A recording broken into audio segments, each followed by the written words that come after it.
चलो तो स्टार्ट करते हैं वन शॉट। चैप्टर का नाम है संधारित्र एवं धारिता, धारिता एवं संधारित्र, और उसका हम बना रहे हैं वन शॉट। सारा फॉर्मूला एक जगह पे देखते जाइए। सबसे पहले क्या था, वैद्युत धारिता। वैद्युत धारिता क्या होती है कि मेरा आवेश Q is directly proportional to V, यानी कि यहां से जब हम प्रोपोर्शनल का साइन हटाते हैं तो आता है Q is equal to CV। So C is equal to Q by V, यानी कि अगर मैं धारिता को बोलूं तो 1 वोल्ट विभव बढ़ाने के लिए मैं कितना उसको आवेश दे रहा हूं, समझे ना। अगर आपसे कोई धारिता की परिभाषा पूछे तो किसी चालक के विभव का मान, किसी चालक में विभव का मान 1 वोल्ट बढ़ाने के लिए दिए गए आवेश की मात्रा को उस चालक का वैद्युत धारिता कहते हैं। तो उसका यूनिट होता है फैराड। यहां से भी आप निकाल सकते थे कूलम पर वोल्ट, बट उसको हम फैराड बोलते हैं। हालांकि हम फैराड को यूज नहीं करते हैं, हम micro farad, nano farad, pico farad use करते हैं।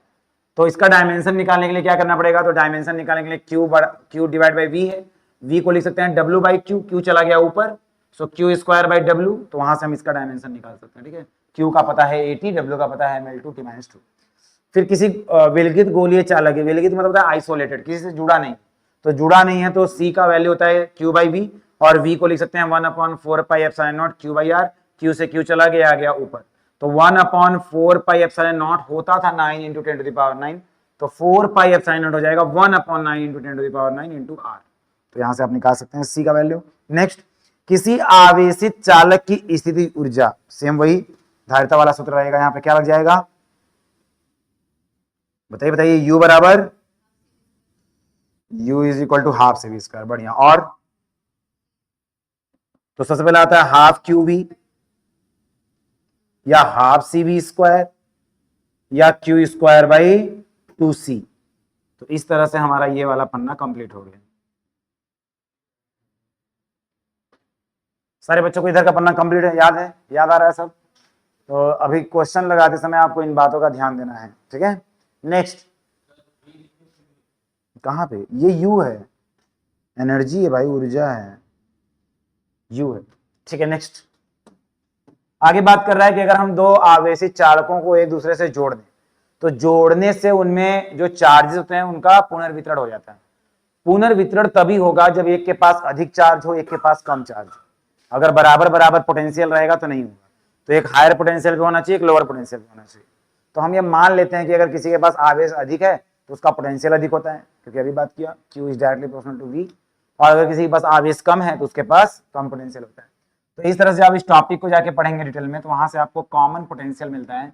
और इस कॉमन पोटेंशियल का फॉर्मूला होता है V is equal to C1V1 plus C2V2 divide by C1 plus C2। तो ये फॉर्मूला आता है आपका कॉमन पोटेंशियल का।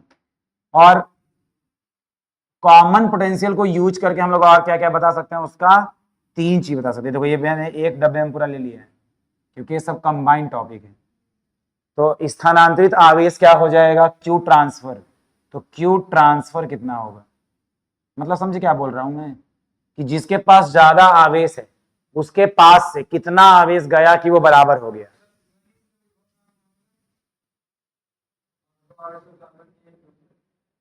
इस टॉपिक के नीचे ये 3 चीजें आती हैं, या तो क्लास छोड़े हो तभी ऐसा सवाल पूछे। अच्छा, Q ट्रांसफर का फॉर्मूला क्या होता है, जल्दी बताओ, जल्दी बताओ, किसी को याद है। C1C2 upon C1 plus C2 और ब्रैकेट में V1 माइनस V2। याद है सबको, कुछ भी नहीं करना था, बस ये फॉर्मूला याद कर लो, बात खत्म। एनर्जी लॉस पूछ दिया अगर इसी में, तो एनर्जी लॉस क्या हो जाएगा, जल्दी बताओ। नीचे वो स्क्वायर नहीं है, नीचे बस 2 लगेगा और यहां हो जाएगा V1 माइनस V2 का होल स्क्वायर।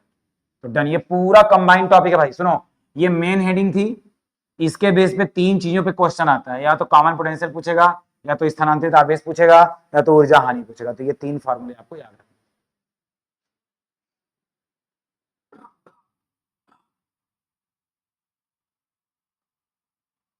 ठीक है, डन, ये हमारा पूरा डब्बा तैयार हो गया। नीचे आता है समांतर प्लेट संधारित्र की धारिता, C is equal to epsilon nought A by D। अब इसमें कुछ कंडीशन लगाएंगे तब तुम्हारा वाला फॉर्मूला आएगा जो तुम बोल रहे हो। अब देखो इसमें कंडीशन लगाता हूं मैं। तो समांतर प्लेट संधारित्र की धारिता होती है epsilon nought A by D। लेकिन ये एब्सोल्यूट फॉर्मूला नहीं है, हर जगह नहीं लगता है, तो हर जगह लगने के लिए ये रहा टॉपिक। तो उसमें अगर आंशिक रूप से हम कुछ भर दें, मान लो दो समांतर प्लेट संधारित्र के बीच में, मतलब दोनों प्लेट्स के बीच में अगर मैं एक डाई इलेक्ट्रिक कॉन्स्टेंट के का एक मटेरियल डाल दूं, तो उसकी वजह से फॉर्मूला क्या था, ये आपको रटा हुआ होना चाहिए। तो फॉर्मूला क्या हो जाएगा इस वाले का, कौन बताना चाहेगा, बताओ। C is equal to epsilon nought A upon, बोलो बोलो सुन रहा हूं मैं, T minus T plus T by K. और यहां से मैंने एक बात भी आपको बताया था कि अगर किसी चालक की बात की जाए, याद रखिएगा बहुत बार मल्टीपल चॉइस में पूछा हुआ है, तो किसी चालक का जो परावैद्युतांक होता है वो अनंत हो जाता है। तो अगर आपने इसमें कोई चालक प्लेट डाल दिया तो वो अनंत यानी टी अपॉन इन्फाइनाइट इज 0, तो बस उतना बचेगा। तो इस पे मैंने पूरा पढ़ाया, ध्यान देना इस पे। अब देखो मैं ये वाला फॉर्मूला याद करने को क्यों बोलता हूं, देखो इससे ये आ जाता है, अगर मैं पूरे प्लेट के अंदर जो मैंने डाल रखा था टी थिकनेस, टी को हटा दो, अब इस पूरे में तुम टी बराबर 0 कर दो तो वापस से आ गया, मतलब सारी कंडीशंस इस फॉर्मूले से आ जाती है। इसलिए आप उसी को याद कीजिएगा, उसका पूरा डेरिवेशन बहुत इंपॉर्टेंट है। नेक्स्ट, समांतर प्लेट संधारित्र के प्लेटों के बीच ऊर्जा घनत्व, ऊर्जा घनत्व कैसे आया था, याद है किसी को, ऊर्जा घनत्व, तो देखो आया तो था, ठीक है, वैल्यू तो याद रहता है, आया कैसे था उस पर आते हैं। तो U बराबर, यहां से स्टार्ट करता हूं, U बराबर हाफ CV स्क्वायर, सबको याद है। और C का मतलब सबको पता है epsilon nought A by D, अगर बीच में कोई माध्यम वगैरह इधर उधर का नहीं है तो सबको पता है C होता है epsilon nought A by D. इसको इसमें डाल दें तो U इज इक्वल टू क्या हो जाएगा, 1/2 epsilon nought A by D, ये हो गया इसकी जगह पे। और V क्या हो जाएगा, V बराबर ई डी होता है ना, E बराबर V बाई डी, तो V बराबर ई डी, उसका स्क्वायर क्या हो जाएगा, E square D square, E square D square, D से डी चला गया तो E को इधर कर देते हैं, तो U इज इक्वल टू हो गया हाफ एप्सिलॉन नॉट ए ई स्क्वायर डी। और अगर मैं ए डी को एक साथ लेके नीचे भेज दूं तो ये हो जाएगा स्मॉल u बार यानी ऊर्जा घनत्व बराबर half epsilon not E square, तो ये होता है आपका ऊर्जा घनत्व। तो ये पूरा आपको मैंने करके दिखा दिया है। एडी चला गया नीचे, एक स्टेप में खा गया, तुम परेशान हो गई। u upon A D, this is called u small u bar, this is half epsilon not, यही उसकी जगह पे था। ठीक है, डन।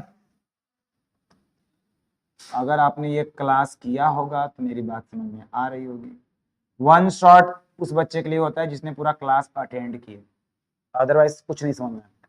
ठीक है, डायरेक्ट कोई टीचर आके तुम्हारे सामने ये बोर्ड बना दे, पगला जाओगे। नेक्स्ट, प्लेटों के बीच बल क्या हो जाएगा, F इज इक्वल टू, ऐसे QU होता था, इसमें हाफ QE, याद है ना ये कि आधा हो जाता है। संयोजन, संयोजन में दो टाइप का होता है, एक होता है श्रेणी और एक होता है समांतर। श्रेणी में क्या हो जाता है, 1/C equivalent is equal to 1/C1 plus 1/C2 and so on, और इसमें होता है C equivalent is equal to C1 plus C2। तो ये हो गया आपका संयोजन। कौन चल, ये ना, ये हो गया संयोजन, ये हो गया बल। और एक चीज है वाइन ग्राफ जनरेटर, उसमें हमको इस बात का बस ध्यान देना था कि बाहर रहता है तो अंदर एक समान वैद्युत क्षेत्र वैद्युत विभव बनाता है, अंदर वाला दूरी के हिसाब से बनाता है। याद आ रहा है बात क्या बोल रहा हूं मैं, देख लो अभी, पहले देखो यहां तक देखो, पहले जो तुम्हारे सिलेबस का पार्ट। कोई बच्चा जिसने भी पूरा क्लास मेरा अटेंड किया होगा उसको ये पूरा पेज समझ में आ रहा होगा। और आपको अपने से मैं आपको एक सलाह दे रहा हूं कि जितने भी आपके चैप्टर हैं 28, 29, 30, सबका ऐसे ही आपको बनाना है। जितने भी चैप्टर हैं 26, 27 जो भी होंगे, सबका ये बना होना चाहिए, सबका, सबके पास एक एक पन्ने में ऐसे होना चाहिए। फिर तुमको क्या करना है, मेहनत कर करके उसको आधा करते जाना है, आधा करते जाना है। आधा होता कैसे, मान लो ये मेरे दिमाग में बैठ गया है तो मैं इसको बार बार अपने नोट्स में नहीं डालूंगा, जो बातें मेरे को भूलती हैं मैं वही अपने शॉर्ट नोट्स में डालूंगा। और ऐसा कर करके आपको अपने पूरे फीस को 8 से 10 पेज में लाना है। और कोई भी पेज नहीं चलेगा कि पन्ना फाड़ के बना लिए, A4 शीट आता है मार्केट में, उसी को यूज करना है, कोई भी पन्ना नहीं, उसी को यूज करना है जो बना है उस चीज के लिए। हाँ, तो उस पे आइए, 10 पन्ने पे अपने पूरे फीस को लेके आइए, पूरा नंबर आएगा। यूपी बोर्ड प्रिडिक्टेबल होता है, कोई भी बता सकता है कि 70 में 50 नंबर का क्या आएगा, कोई भी, तुम खुद बता सकते हो एज ए स्टूडेंट।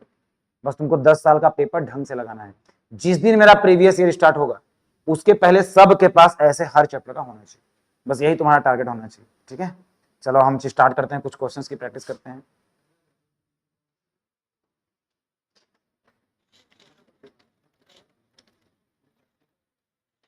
तुमने जो बेलनाकार वगैरह ले लिया है ना, उसका जरूरत नहीं बनी इसके, बस तुम्हारे इसमें ये अंतर है। फिर एक बहुत ही महत्वपूर्ण प्रश्न जो मेरे ख्याल से आ सकता है एग्जाम में, अच्छा दिख रहा है,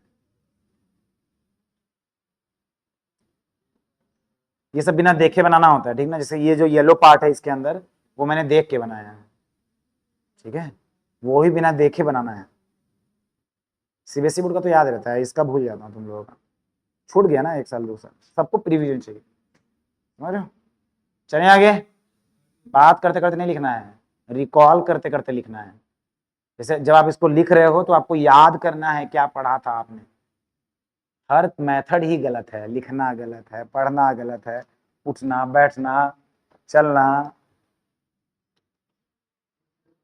क्या क्या सुधारा जाए। 4 बच्चे एब्सेंट, चले आगे। तो अभी जो मैं तुम्हारे सामने क्वेश्चन दे रहा हूँ, उस क्वेश्चन से तुमको थोड़ा देखो, तुम लोग न्यूमेरिकल को किस नज़र से देखते हो आई डोंट नो, बट मैं जब भी न्यूमेरिकल को देखता हूँ ना, तो मेरे को उससे बहुत लगाव हो जाता है, क्योंकि एक न्यूमेरिकल मेरे को बहुत कुछ बता के जाता है कि भाई तुम ये गलत सोच रहे थे, ये ऐसे होता है। अगर तुम उस तरह से न्यूमेरिकल को देखोगे कि वो तुम्हारा मददगार है, न्यूमेरिकल को तुम ऐसे देखते हो ना, अरे यार ये आ गया, ऐसे नहीं देखना है। आपके सामने जब भी कोई न्यूमेरिकल है, आपको ये सोचना है, एग्जाम की मैं बात नहीं कर रहा हूँ, पहली बात आपकी प्रॉब्लम क्या है कि आपको न्यूमेरिकल एग्जाम में ही दिखता है, क्योंकि आप घर पे पढ़ते नहीं हो।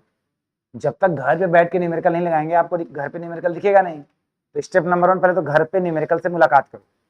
जब तुम न्यूमेरिकल लगाने बैठोगे तो न्यूमेरिकल तुमको बहुत परेशान करेगा, और जब कोई चीज परेशान करती है तो इसका मतलब उसको समझना कठिन है, और जब तुम उसको समझना शुरू कर दोगे तो वो तुमको समझाना शुरू कर देगा कि भाई ऐसे नहीं था।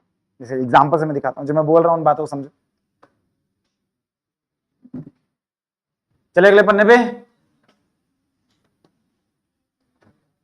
पढ़ाई को स्ट्रेसफुल बना के पढ़ोगे कभी नहीं होती है, आराम से पढ़ो, आराम से, चिल माइंड से। और माइंड चिल तब रहता है जब स्ट्रेस नहीं रहता है, और स्ट्रेस तब नहीं रहता है जब पढ़ाई रेगुलर रहती है।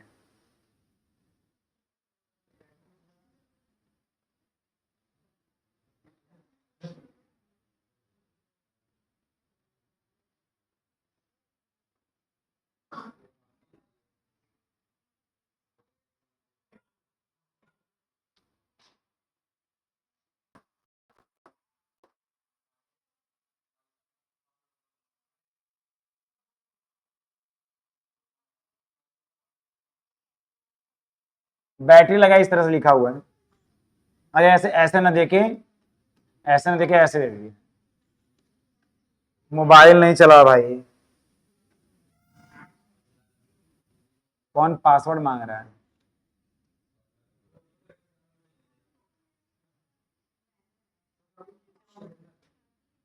क्या भेजना है,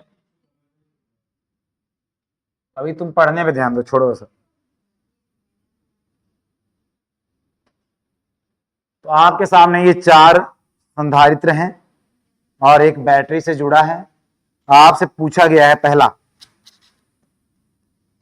ये प्रीवियस ईयर 2013 में आया हुआ क्वेश्चन है। मैंने 2013 में 12th का एग्जाम दिया था, पता नहीं मेरे सेट में था कि नहीं, याद तो नहीं आ रहा, इतना तो दिमाग तेज नहीं है, अगर आया होगा तो कर ही दिए होंगे।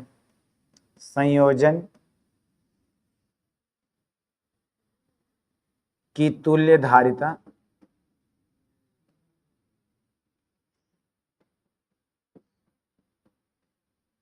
सेकंड C1 संधारित्र पर आवेश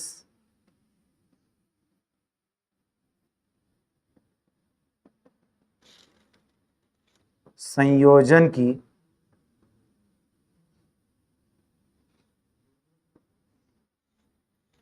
कुल संचित ऊर्जा,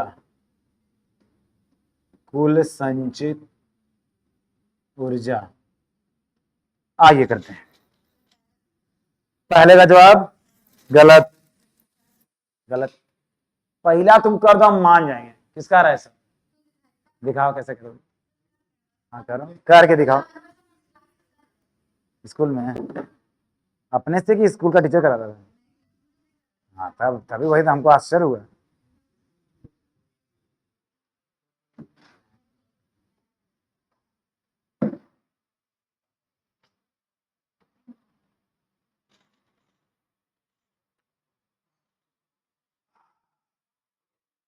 हो गया? कितना आ रहा है? 1700।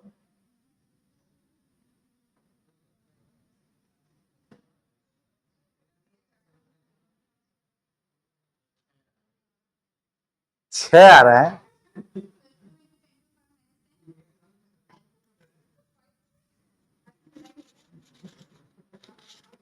सबका अपना अपना आंसर आ रहा है।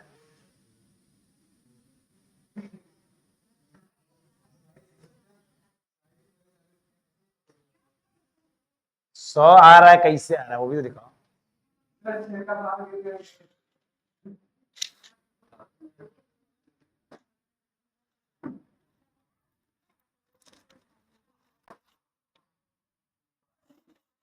आगे बढ़ो, इतना ही थोड़ी है। पूरा पूछ रहा हूँ लास्ट तक, याद नहीं करना है।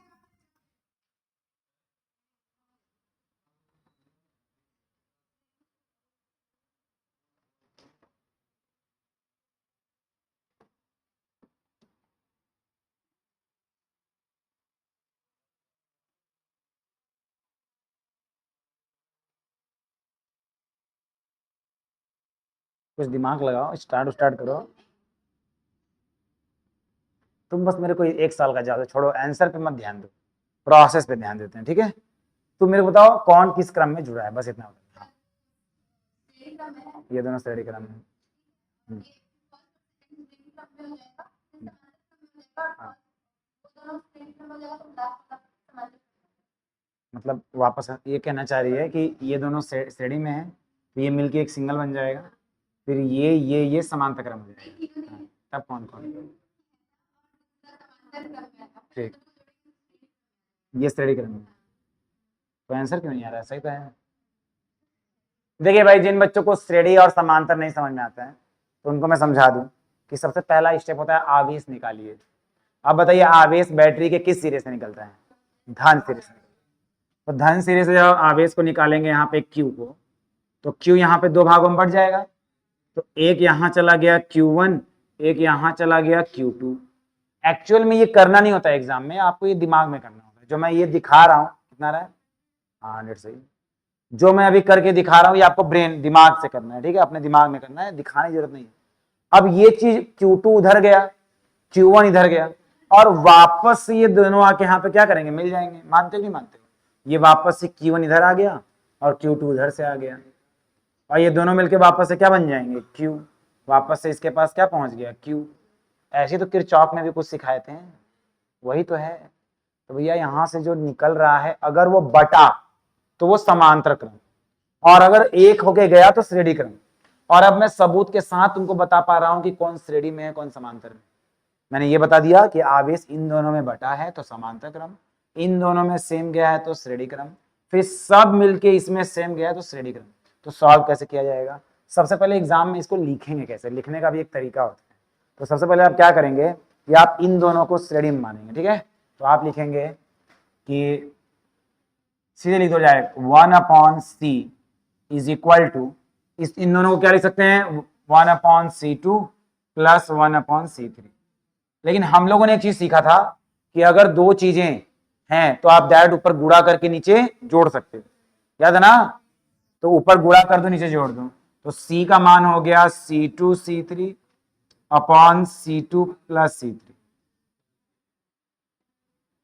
ये आंसर नहीं है। अभी मैं इसको करके फिर एक डायग्राम बनाऊंगा, आपको हर स्टेप पे डायग्राम बनाना है। तो ये आ जाएगा आपका 200 गुणे 200 बटे 200 प्लस 200 कितना हो गया 4, 2 दूनी 4 से 100। ये आंसर नहीं है, 100 आंसर है लेकिन ये वाला आंसर नहीं है। तो 100 पिको फैराड ये लाइन आई, ये 1 ये। तो अब मैं डायग्राम कैसे बनाऊंगा?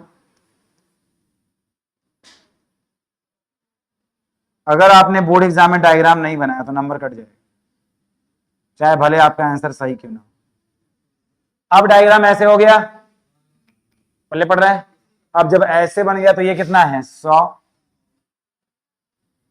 ये कितना है 100 और ये कितना है। अब बताइए तीनों किस क्रम में है? पागल हो, अभी साबित किए थे कि इन दोनों से हो के आवेश यहां जा रहा है। तो ये दोनों समांतर है, ये श्रेणी है। 90% बच्चे इसको समांतर लेते हैं तीनों सब। 100 100 200 400 भैया नहीं, पहले दिमाग लगाइए थोड़ा सा कि ये दोनों समांतर हैं। तो इन दोनों को फिर मिला लो। तो ये वाला था मेरा C1, ये C2 C3 का सम। तो इसको मैं C डैश से दिखा दे रहा हूं, मेरा मन, तो मैं इसको C डैश लिख दे रहा हूं। और ये मेरा C4। अब अगले स्टेप में क्या हो जाएगा कि मैं इन दोनों को जोड़ के दिखाऊंगा। तो इन दोनों का सम मैं C डबल डैश से दिखा दे रहा हूं। समांतर जोड़ दें,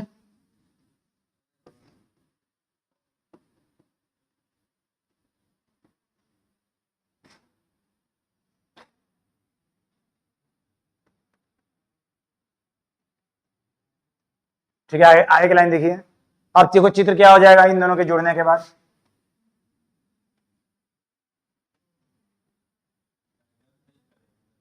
जी, अब ये दोनों किस क्रम में है? श्रेणी क्रम में, क्योंकि जो आवेश वहां से निकल रहा है दोनों से होते हुए जा रहा है। भले दिख रहा है समांतर, लेकिन अपने मन को मनाओ कि भाई नहीं है वो समांतर। तो ऊपर हो गया 200, नीचे हो गया 200, तो रिजल्टेंट क्या हो जाएगा? अब मैं लिखूंगा C। तो C क्या होता है? ऊपर जब जब ये दोनों श्रेणी क्रम में होते हैं तो ऊपर गुणा नीचे जोड़, प्रतिरोध का उल्टा। तो ऊपर गुणा कर दो, 200 गुणे 200 बटे 400, तो सब मिला के 100। तो तुल्य धारिता आती है 100 पिको। तो पहले पार्ट का आंसर है 100 पिको फैराड। तुरंत 100 बताई थी, बस यहीं पे करके बता। भार्गव का चार्ज लिया है, कल पढ़ाए नहीं है। देखो सीन क्या होता है कि पहले तो आपको इसको ध्यान से देख के ये पता करना है कौन श्रेणी में है कौन समांतर। तो जब मैं यहां से आवेश को निकालता हूं तो आवेश निकलते ही बढ़ जा रहा है, यानी ये दोनों तो समांतर में होंगे Q1 और Q2, लेकिन इसमें Q1 ही जा रहा था, दोनों रेडी हो गया। तो मैं यहीं से स्टार्ट कर रहा हूं इसको सॉल्व करना। तो पहले मैंने इन दोनों को मिला दिया, तो इन दोनों को मिला के आया 100, इन दोनों को मिलाने से 100 बना, वो 100 ये रहा। अब देखो ये चित्र ऐसे बन गया, ठीक है। यहाँ पे 200 वोल्ट की बैटरी भी है। कहाँ 200 बटे 200 है? तुम अपने तरीके से करो ना, तुमको ये पता है ना 1/200 प्लस 1/200 बराबर 1/C डैश। तो एलसीएम क्या हो गया 200। तो आपस में ही जुड़ के क्या हो गया 2, 2 से 2 कट गया, 1/100। तो सी डैश क्या हो जाएगा 100। तुम अपना करो ना, मेरा मेथड नहीं समझ में। मैंने तुमको एक बात बताई है कई बार, मैं क्लास में 20 बार बोल चुका हूँ कि जब कभी भी प्रतिरोध पे आते हैं, जब कभी भी दो प्रतिरोध होते थे समांतर क्रम में, तो ऊपर गुणा नीचे जोड़। कितनी बार बोले? सेम यही चीज सीरीज में लगता है यहाँ पे। अगर आपकी संधारित्र श्रेणी क्रम में है और दो दिए हुए हैं तो ऊपर गुणा नीचे जोड़, बस इतनी सी बात है। ऊपर गुणा नीचे जोड़, अगर दो दिया है तो क्रम पे भी ध्यान देना है। इन्हें की कसम खा ली है कि ऊपर गुणा नीचे जोड़। श्रेणी अगर संधारित्र है तो, और प्रतिरोध अगर समांतर है तो भूलना मत। तो ऊपर गुण, अगर कंफ्यूजन आ रहा है मेरे भाई तो तुम इसी पे रहो ना, वो भी सिंपल ही है, कोई टफ नहीं है, ठीक है। तो यहां से ये बन गया 100, ये दोनों मिलके बन गए 100। तो मेरा देखो चित्र अपडेट हो गया, क्या बन गया ये, तो ये 100 100। अब ये दोनों समांतर क्रम तो 200, तो चित्र बन गया 200 200। अब ये दोनों श्रेणी क्रम है। यहां कैसे पता किया कि ये दोनों समांतर थे? क्योंकि जब आवेश आया है तो बटा है, लेकिन यहां पे मिल के गया है तो ये श्रेणी हुआ फिर। तो अब यहां पे देखो क्या सीन है, आवेश निकला, सेम आवेश जाके आ रहा है। सेम आवेश जब आता है तो ये श्रेणी क्रम होता है। यही चीज ऐसे बना होता ना, तुम लोग बोल देते तुरंत रेडी करना, समझ रहे हो ना, वो दिमाग में ऐसे थोड़ा बैठ जाता है। तो ये इस तरह से आंसर, अभी आंसर पूरा नहीं आया है, अभी बस ये हुआ है। सेकेंड पार्ट,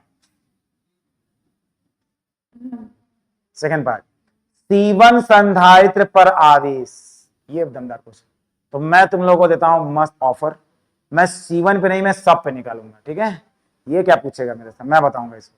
तो तो C1 संधारित्र पे नहीं, किसी भी संधारित्र पे हम लोग निकालेंगे आवेश। देखो मेरे को अगर ये पता करना है कि कौन कितना कितना पैसा लेके बैठा है, तो पहले तो ये पता होना चाहिए कि टोटल पैसा था कितना।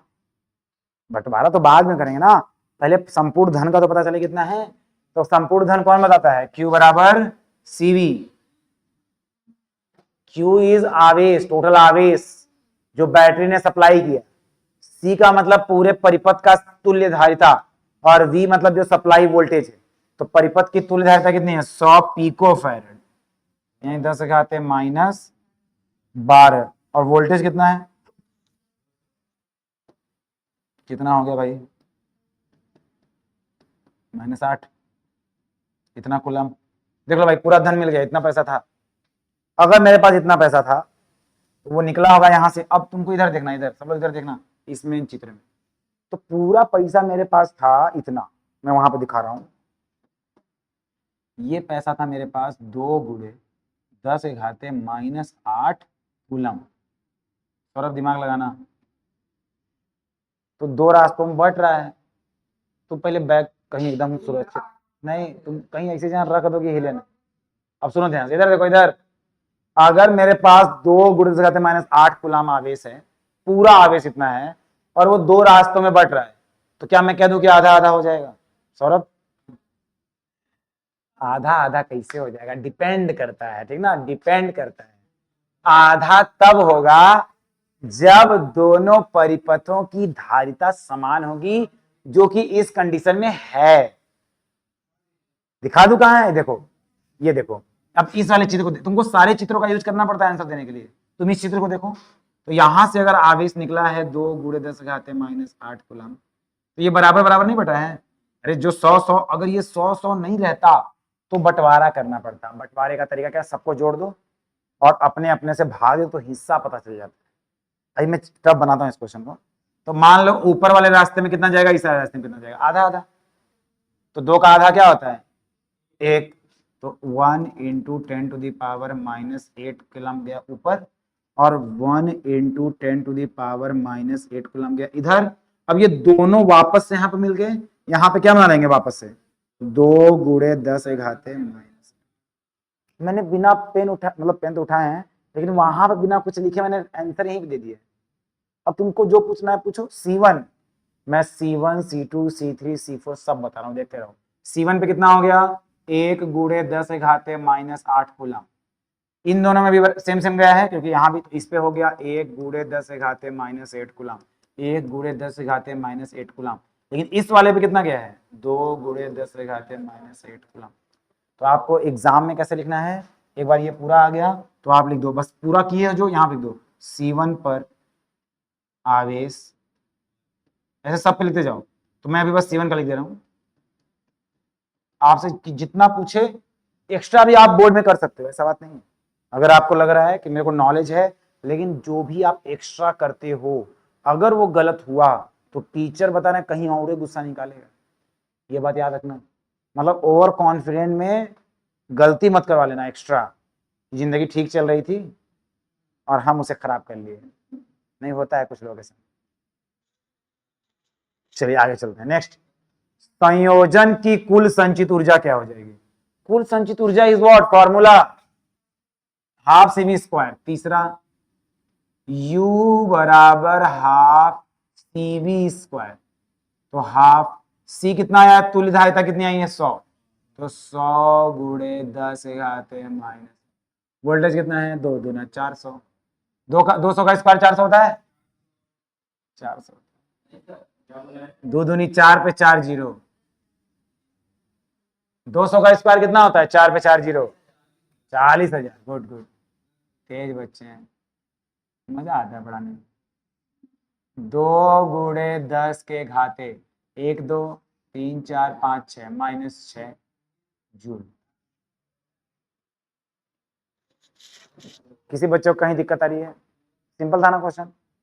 तो इस क्वेश्चन में देखो कितना तुमको इन्फॉर्मेशन दिया। सोचो, तुम लोग डरते हो इससे, दुश्मनी करते हो, लड़ाई करते हो, बेचारा कितना सीधा साधा है और इतनी सारी नॉलेज तुमको दे रहा है कि श्रेणी क्रम क्या होता है, समांतर क्रम क्या होता है, बढ़ता कैसे है, बंटवारा कैसे होता है।